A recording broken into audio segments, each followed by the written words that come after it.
Amerika versus China saat ini bukan perang dagang, tapi perang ideologi.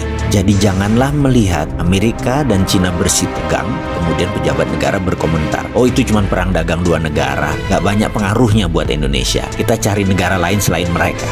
Alah, malu bener kalau saya mendengar opini seperti ini. Asli malu saya, seperti gak ada kedalaman analisanya, seperti gak ada keilmuan bernegaranya. Ambil gampangnya saja, toh rakyat nggak banyak ngerti urusan beginian. Sebentar om, hati-hati ngomong begitu. Semua bisa berubah dalam hitungan bulan, bukan tahun.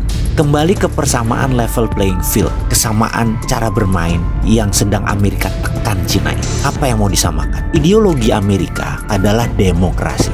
Ideologi Cina adalah komunisme. Amerika adalah swasta murni atau disebut market driven. Cina adalah government driven cara mengelola ekonominya. Amerika adalah kapitalisme, China adalah state capitalism. Ini level playing field beda banget. Amerika ingin menerapkan demokrasi sebagai landasan berdagang dan menggunakan alat penekan tarif masuk tinggi. Saat ini terlebih dahulu terhadap China. Amerika sangat anti dengan state capitalism karena untuk menegakkan state capitalism harus menggunakan state authoritarian atau menggunakan kekuatan pemerintah represif tangan besi, menekan pasar, menggunakan kekuatan negara seakan menjadi fasis, sehingga pasar bebas seakan tidak ada. Itulah kapitalisme melihat state kapitalisme, melihat negara berbisnis berbasis BUMN. Gaya heavy on government dan less to private atau semuanya pemerintah dan kurangnya peran swasta adalah ideologi yang harus diterapkan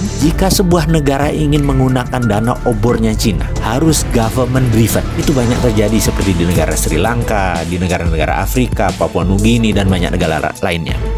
Framework demokrasi ekonomi dan state-driven ekonomi itu dua ideologi berbeda yang menjadi titik awal perang dagang. Ini perang baru dan senjatanya bukan bedil, tapi saat ini diawali dengan perang tarif dan perang dagang. Lalu bagaimana melihat perang ini bagi Indonesia dan bagaimana solusinya? Biar gampang, kita mau melihat negara mana yang melakukan state capitalism, yaitu jika mau masuk sebuah negara, mereka minta government guarantee. Negara mana yang menggunakan swasta pada saat deal B2B, tapi senatornya, presidennya ikut menekan sebuah negara, ya. Itu kita harus mencurigai apa negara tersebut. Jadi Indonesia sekali lagi, ke depan bagaimana? Kalau saya secara pribadi, saya anti pasar bebas kapitalisme. Semua sahabat saya tahu bahwa saya anti state kapitalisme. Jadi saya anti Amerika, saya anti Cina, saya anti IMF, dan saya anti obor. Lalu ideologi bisnis saya apa?